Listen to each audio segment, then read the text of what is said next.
Hello student, capsule batch में एक बार फिर आपका स्वागत है। फ्रेंड्स, जो आज हम टॉपिक पढ़ने वाले हैं, आज हमारी फोर्थ वीडियोज़ है।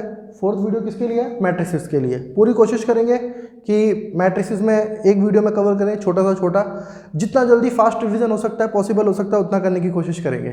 चलते हैं मैट्रिसेस। सबसे पहले बात करूँ तो मैट्रिसेस के बारे में लगभग आप सब जानते हैं, रिवीजन बैच है। बात करते हैं तो मैट्रिसेस किस पर डिपेंड कर रही है? Arrangement of numbers in an array form. और एरे फॉर्म कैसा है? एक रेक्टेंगुलर एरे है जिसमें कुछ रो हैं और कुछ कॉलम हैं। तो कोई भी मैट्रिक्स यदि बनी हुई है, ए मैट्रिक्स, तो उसको हम m इंटू एन से रिप्रेजेंट करते हैं कि उसमें कुछ नंबर ऑफ रोज हैं और कुछ नंबर ऑफ कॉलम्स हैं। तो नंबर ऑफ रोज हमारी पहले आती हैं, आर और सी याद रखेंगे। लास्ट मोमेंट पे आप तैयारी कर रहे हो तो आर सी याद रख लो, the best option. M N alphabets में अंग्रेजी में पहले आते हैं, इंग्लिश अल्फ़ाबेट में एम इंटू एन, तो एम एन हो गया। द आर सी पहले रो फिर कॉलम। ठीक, जो हमारे वर्टिकल है, सॉरी हॉरिजॉन्टल है, लेटे हुए हैं, मतलब पहले हम एक्स एक्सिस बनाते हैं तो हमारी पहले रो आएंगी, ये रो है हमारी, और खड़े हुए जो हैं वर्टिकल जो है वो क्या है? कॉलम है। ठीक, अब बात आती है जो इस पर डेफिनेट क्वेश्चन बनते हैं, टॉपिक वाइज हम चलते जाएंगे। देखिए, टाइप ऑफ मैट्रिक्स से क्वेश्चन नहीं पूछा जाता है कि भाई किस टाइप की मैट्रिक्स है, कैसी बनेगी, क्या है, लेकिन फिर भी थोड़ी सी नॉलेज होनी चाहिए। हम ये कहते हैं कि हमारे पास 13 एलिमेंट्स हैं, तो आप कितनी मैट्रिक्स बना सकते हैं? ठीक, अब एक प्राइम नंबर है, एक हमारे पास कैसा है? प्राइम नंबर है। अब प्राइम नंबर है, मेरे पास 13 स्टूडेंट है, मैं कहता हूँ लाइन में खड़े हो जाओ, तो वो या तो इस तरह से खड़े हो जाएंगे 13 के 13, या कुछ इस तरह से खड़े हो जाएंगे। ठीक है, तो कहने का मतलब क्या हो गया कि या तो वो 1 इंटू 13 बनाएंगे या 13 इंटू 1 बनाएंगे। ठीक, या तो वो कुछ ऐसे खड़े हो जाएंगे A1, A12, A13 और A13 तक। तो यहां हम बोलेंगे कि यार हमारी एक रो है और कॉलम कितने हैं? 13। ठीक, एक रो है। और यहां हम बोलेंगे कुछ ऐसे A11, A12, A13, ठीक, डैश डैश डैश A113। जब क्या बोलते हैं कि यार कॉलम तो हमारा एक है लेकिन रो हमारी 13 है। ठीक है, तो इस जिसमें हमारी रो एक है उसे हम बोलते हैं रो मैट्रिक्स, और जिसमें हमारे कॉलम एक है उसे हम बोलते हैं कॉलम मैट्रिक्स। ठीक, सबसे बेस्ट है इस पे, और इस पे एक एप्लीकेशन क्वेश्चन बन जाता है। इस पर एक एप्लीकेशन क्वेश्चन बन जाता है कि वो कुछ आइटम्स दे देता है, उनकी प्राइस दे देता है, कहता है भाई टोटल अमाउंट्स बताओ। तो प्रोडक्ट से आप बात करोगे तो प्रोडक्ट में आपको इजी पड़ेगा, जब मैं वहाँ चलूँगा तो एक क्वेश्चन आपको करके दिखाता हूँ इसका। ठीक, तो मैट्रिक्स के अंदर, हाँ, यदि मैं कहता हूँ कि मेरे पास तो भाई 24 एलिमेंट्स हैं और इन 24 एलिमेंट्स से कैसी मैट्रिक्स बनेंगी, कितनी पॉसिबल मैट्रिक्स बन सकती हैं, तो हम बात करें तो भाई देखो 1 इंटू 24, 24 इंटू 1, ठीक है, 2 into 12, 12 into 2, 3 into 6, sorry 3 into 8, 8 into 3, 4 into 6, 6 into 4। ये पॉसिबल मैट्रिक्स हमारी बनने वाली है। ठीक है, चले आगे। उसके बाद हमसे एक क्वेश्चन पूछ लेता है, एक क्वेश्चन और आता है कंस्ट्रक्शन ऑफ मैट्रिक्स का, कंस्ट्रक्ट कराता है वो मैट्रिक्स को, और एक जनरल इक्वेशन हमें दे देता है। अब जो मैट्रिक्स होती है वो कैसे लिखी जाती है वो मैं आपको बताता हूँ। स्मॉलेस्ट एलिमेंट जो होते हैं आई जे, तो आई हमारे पास रो को रिप्रेजेंट करता है और जे हमारे पास कॉलम होता है। ठीक है, कॉलम होता है। अब हम बात करते हैं इस बात से कि यदि मुझसे कोई कह दे कि A इज इक्वल टू ए आई जे, मुझे 2/2 की एक मैट्रिक्स बनानी है, और जो मेरा ए आई जे है ना वो डिपेंड कर रहा है आई प्लस जे की होल पावर या अपॉन 2 से 1/2। ठीक है, तो हम क्या करते हैं, अब यहाँ देखें कि एक डमी मैट्रिक्स बना के देखते हैं कि यदि 2/2 की मैट्रिक्स बनेगी तो इसमें एलिमेंट कितने होंगे? वही 1 1 एलिमेंट होंगे, 1 2 होंगे, 2 1 होंगे, 2 2 होंगे, राइट। तो यदि हम यहाँ से कंस्ट्रक्शन शुरू करें तो कुछ ऐसा होगा कि आई की वैल्यू 1 और जे की वैल्यू 1, तो सर जो हमें रिजल्ट मिलेगा यहाँ पर A11 का वो क्या मिलेगा? 1 + 1/2 देन गेट 1। यदि हम कहें आई की वैल्यू 1 और जे की 2, तो जो मुझे रिजल्ट मिला वो 1 2 मिला, तो 1 + 2/2 देन 3/2। यदि मैं कहूँ आई की वैल्यू 2, जे की वैल्यू 1, तो मुझे मिलेगा 2 1, तब मैं बोलूँगा 2 + 1/2 नाउ 3/2। यदि मैं बोलता हूँ आई की वैल्यू 2, जे की वैल्यू 2, देन A 2 2, तब मुझे रिजल्ट मिलेगा 2 + 2, तो ये मिला मुझे 2। ठीक, तो मेरे जो मैट्रिक्स बना, ए मैट्रिक्स जो बना, इस जनरल फॉर्मूले से, इस जनरल फॉर्म से जो मुझे मैट्रिक्स मिली वो मिली 1, 3/2, 3/2 और 2। सिंपल है, कोई दिक्कत वाली बात नहीं है। ठीक, इसमें एक क्वेश्चन मैं और बताऊंगा आपको। क्वेश्चंस देखो बहुत सारे हैं हमारे पास, क्वेश्चंस की कमी नहीं है। यदि हम कहें कि हमारे पास दो एलिमेंट हैं 0 और 1, हमको इसको एक नई मैट्रिक्स बनानी है 2 × 2 की। वैसे आपकी जो बुक में एक क्वेश्चन दिया हो वो 3/3 के लिए दिया हुआ है, मैं पहले ही बोल देता हूँ 3/3 के लिए दिया हुआ है। ठीक है, 3/3 के लिए दिया हुआ है। तो 2/2 के लिए देता है तो टोटल एलिमेंट होंगे 4। वो कहता है कि इन दोनों में से कोई भी एलिमेंट्स आए, कितनी पॉसिबल मैट्रिक्स बनेंगी, या तो 0 आए या 1 आए या दोनों आ जाए। तो ऐसी पॉसिबल कितनी मैट्रिक्स बनेंगी। अब इसमें प्लेस कितने हैं, इसमें टोटल 4 प्लेस हैं, 4 एलिमेंट्स आएंगे। तो अब वही वाली बात है, 4 प्लेसेस हैं, इसके लिए भी 2 ऑप्शन है, 0 1 कोई भी आ सकता है। इसके लिए भी 2 ऑप्शन है, इसके लिए 2 ऑप्शन है, इसके लिए 2 ऑप्शन है। तो 2 की पावर 4 ना 16 मैट्रिक्सेस ऐसी बनेंगी जो जिसमें 0 और 1 आप रख सकते हो। ठीक है, 0 1 की एंट्री सकते हैं। बट 3/3 में टोटल प्लेसेस 9 है, तो 1 2 3 4 5 6 7 8। ठीक, तो 2 कितने टाइम, 9 टाइम, तो 5 1 2 पॉसिबल मैट्रिक्स बनेंगी 512। यह आपको अपनी बुक में मिल जाएगा। ठीक है, जिसमें नंबर ऑफ रो और कॉलम इक्वल होती है उन मैट्रिक्सेस को क्या बोलते हैं। यार आप बोल दो, मुझे सुनाई नहीं देगा, लेकिन रिएक्शन सबके पता चल जाते हैं। ठीक, तो भैया जो देखेंगे उनका पता चलता है। ठीक है, मन से तो बात हो ही रही है ना हमारी आपकी, तो सीधी सी बात है, स्क्वायर मैट्रिक्स कहते हैं। सबका मुझे पता है करेक्ट है, सबने पहचान लिया होगा यार। ठीक, तो मैं यही कहूँगा, ईजी है ये टॉपिक, इतना ईजी है, मैट्रिक्स आपको नंबर दिलाएगा ये।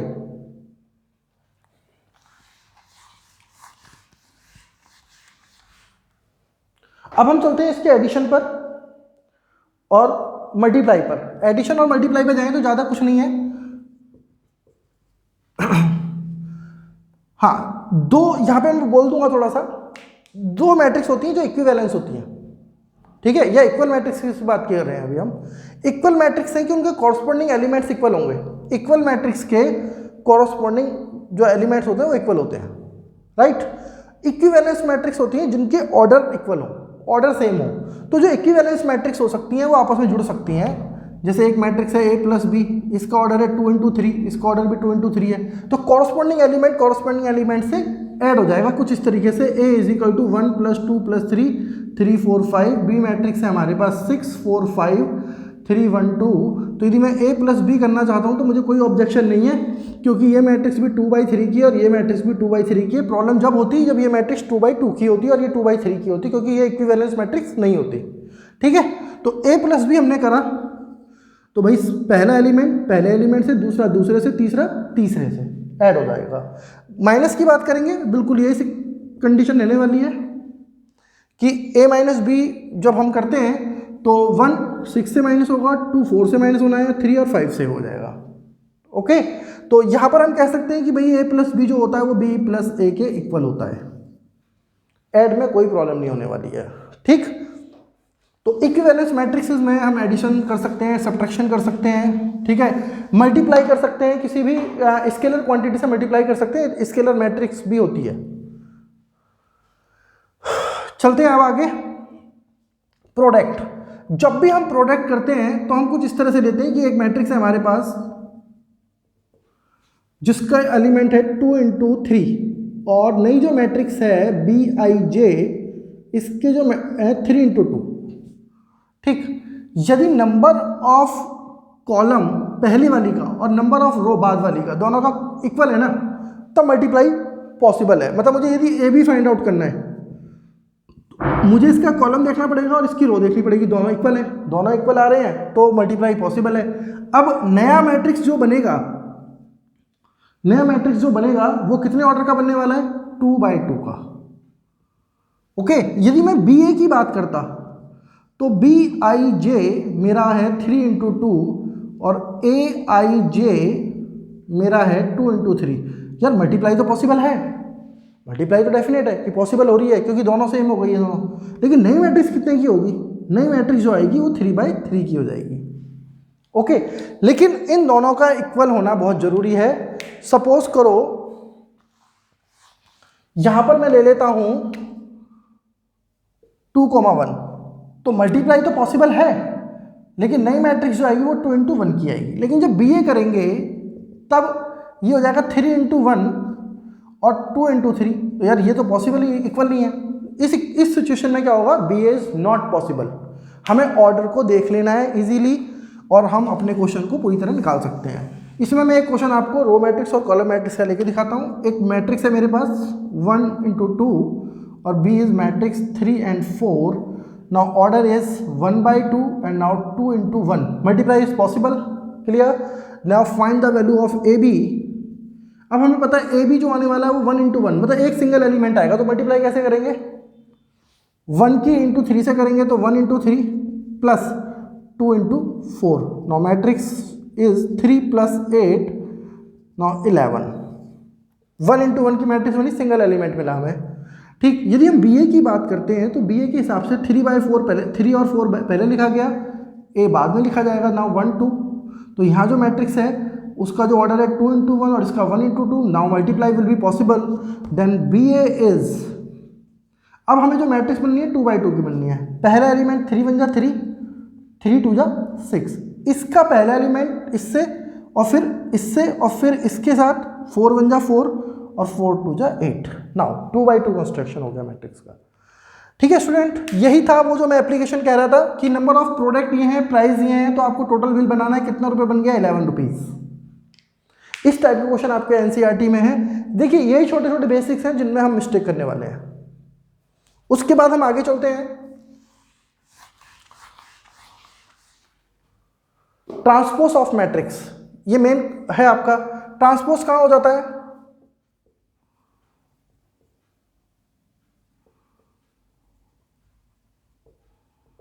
ट्रांसपोज क्या होता है सर, A मैट्रिक्स है उसका डैश करेंगे A आता है ना। अरे भाई डैश का मतलब ही क्या होता है, डैश की बात हो रही है यहाँ पर, सिमेट्रिक, इसको सिमेट्रिक नहीं पूछ रहे हैं। ट्रांसपोज का मतलब होता है कि किसी भी मैट्रिक्स का A डैश निकालना, इस A डैश का मतलब होता है इंटरचेंज बिटवीन रो और कॉलम।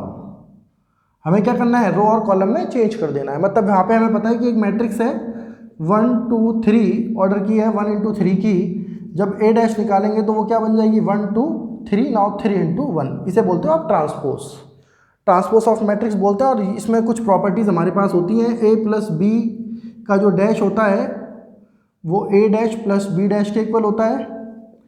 AB डैश जो होता है वो होता है B डैश A डैश। बहुत बहुत इंपॉर्टेंट है ये B डैश और A डैश, ठीक है ना, ये इन्वर्स में भी काम करेगा। और आप जानते हैं A डैश का डैश क्या होता है, A। चले आगे, यहाँ पे अभी कोई डाउट नहीं है। अब आते हैं सिमेट्रिक और स्क्यू सिमेट्रिक मैट्रिक्स पर। तो सिमेट्रिक मैट्रिक्स कौन सा होता है और स्क्यू सिमेट्रिक मैट्रिक्स कौन सा होता है, वो दोनों की बात कर लेंगे। तो सिमेट्रिक मैट्रिक्स की बात करें तो A dash is equal to A और A dash is equal to -A, ठीक। किसी मैट्रिक्स को आपने लिखा 1 2 2 3 ऐसे लिख लिया, A मैट्रिक्स है, और इसको आपने ट्रांसपोज करके देखा तो 1 2 2 3, यार ये सेम आ रही है, तो ये तो A ही आ रहा है, तो ये आपकी क्या कौन सी मैट्रिक्स है, सिमेट्रिक है, ठीक। इसकी सिमेट्रिक कोई मैट्रिक्स है 0 2 -2 0, तो A डैश 0 2 -2 0, यार ये सेम तो नहीं है, क्या करना पड़ेगा, माइनस कॉमन लेना पड़ेगा। यदि माइनस कॉमन लूंगा तो ये बन जाएगा 0 2 -2 0, यार ये तो किसकी इक्वल हो गई, इसकी इक्वल आ रही है, then A dash is equal to -A। चालाकी क्या थी चालाकी ये थी कि हम बोलेंगे कि स्क्यू सिमेट्रिक मैट्रिक्स में जो डायगोनल एलिमेंट्स होंगे वो 0 होंगे, और जो अपर ट्रायंगुलर मैट्रिक्स वाले एलिमेंट्स होंगे, ऊपर वाले मैट्रिक्स होंगे डायगोनल से, उनके साइन में और नीचे वालों के साइन में क्या होगा, इंटरनली चेंज होगा, नेगेटिव पॉजिटिव चेंज होंगे, अपोजिट होंगे। ओके, तो ये हो गया। किसी मैट्रिक्स को आपको बताना है कि एक मैट्रिक्स को आपको स्क्यू सिमेट्रिक और मैट्रिक्स के सम में बताना है, सिमेट्रिक और स्क्यू सिमेट्रिक मैट्रिक्स के सम में, तो वो क्वेश्चन भी बनता है, मैं वो भी करा दूंगा।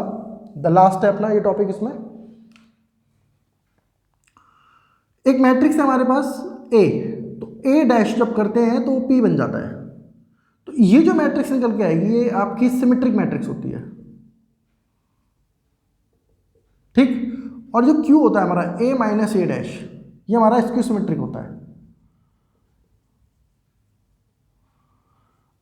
अब जो P है हमारा वो सिमेट्रिक हो गया, ये Q हो गया, मतलब कोई भी जो मैट्रिक्स है ना यदि हम जोड़ दें तो P plus Q is equal to 2A आ गया, तो हम कहेंगे कि A इज इक्वल टू हमारा कितना हो गया, P प्लस Q, ये बोल सकते हो। अब ऐसे भी लिख लेते हो, बहुत सारी जगह ऐसे मिलेगा देखने को, एक ही चीज़ है वो, A plus A dash is the symmetric और Q is A minus A dash, ताकि जब आप ऐड करोगे तो P प्लस Q आपको क्या मिलने वाला है, A मिलने वाला है। मतलब आप ऐसे समझो, मैं एक बहुत अच्छा एग्जांपल ले रहा हूँ अपनी मर्जी से, 1 2 3 4। अब मुझसे कोई कहता है कि A डैश निकाल इसका, तो 1 2 3 4। अब मैंने दोनों को ऐड कर दिया, जब मैंने दोनों को ऐड किया तो मुझे क्या मिला, 2 मिला, 5 मिला, 5 मिला और मुझे मिला 8, ठीक है। जब मुझे Q, जब मैंने इन दोनों को सब्ट्रैक्ट किया तो मुझे मिला Q, तो Q कितना मिलेगा, Q मुझे मिला 1 में से 1 जाएगा 0, 2 में से 3 जाएगा -1, 3 में से 2 जाएगा 1 और 0, देखो मिल गया। अभी मैंने कुछ बोला था आपको कि जो P है ना वो सिमेट्रिक है और Q इसको सिमेट्रिक है, चेक कर लो यार, P डैश करने पे P आ रहा है और Q डैश करने पर हमारा -Q आ रहा है। क्या इन दोनों मैट्रिक्स को जोड़कर, इन दोनों मैट्रिक्स को जोड़कर क्या हम दोबारा से A मैट्रिक्स को वापस ले सकते हैं, ला सकते हैं क्या? तो यार हमने पढ़ा है ना, मैंने दोनों तरफ लिखा है, ये भी ये कर सकते हो, ये वाला पोर्शन भी यूज़ कर सकते हो, ये वाला भी कर सकते हो। तो सर ठीक है ना, हमने क्या करा, P प्लस Q का हाफ कर दिया, तो 1/2 करो ऐड, 2 आ रहा है, जोड़ो, 5 में से 1 जाएगा, 5 और 1 हो जाएगा हमारा, 5 में से 1 जाएगा 4 और ये 6 और ये हमारा 8, और देखो हाफ कर दो इसको, तो ये 1 2 3 4, नाउ फाइनली गेट मिल गया A। Okay friends, transpose of matrixes तक आपके सिलेबस में आने वाला है, ये मैंने आपको कंप्लीट करा दिया है। कैप्सूल बैच की थर्ड, जो मैंने कहा था कि फोर्थ जो आपकी ये वीडियो है, इसमें मैंने आज आपको छोटा छोटा क्या कराया है, मैट्रिसेस कराया है, और ये डेफिनेट मैं बता रहा हूँ आपको बहुत हेल्पफुल होने वाला है। वीडियोज़ को मैं ज़्यादा लंबा नहीं करने वाला हूँ ताकि आप भी बोर नहीं हो, शॉर्टकट ट्रिक से समझें, 5-6 क्वेश्चन उस टॉपिक पर करें, जिस भी सैम्पल पेपर को आप यूज़ कर रहे हैं उस सैम्पल पेपर का यूज़ करो, और एक ही पैटर्न पे करीब 5-5 6 क्वेश्चन आप तैयार करोगे तो आपका रिवीजन बहुत अच्छा लगेगा। और आपको कैसा लग रहा है, मेरी एडवाइस कैसी लग रही है, कमेंट सेक्शन में जाके यदि कोई डाउट आता है, कोई सैम्पल पेपर का क्वेश्चन है जो नहीं हो पा रहा है, पूछ लीजिए। मैं अगली हर वीडियो, जैसे आज इस वीडियो के लिए पूछेंगे, कमेंट सेक्शन का यूज़ करेंगे तो अगली वीडियो में मैं बता दूंगा, आप यूज़ कीजिए उस चीज़ का। आपको कैसा लग रहा है वो बताइए, और यदि ज़्यादा पसंद आ रहा है तो यार लाइक सब्सक्राइब भी कर दीजिए। Thank you very much.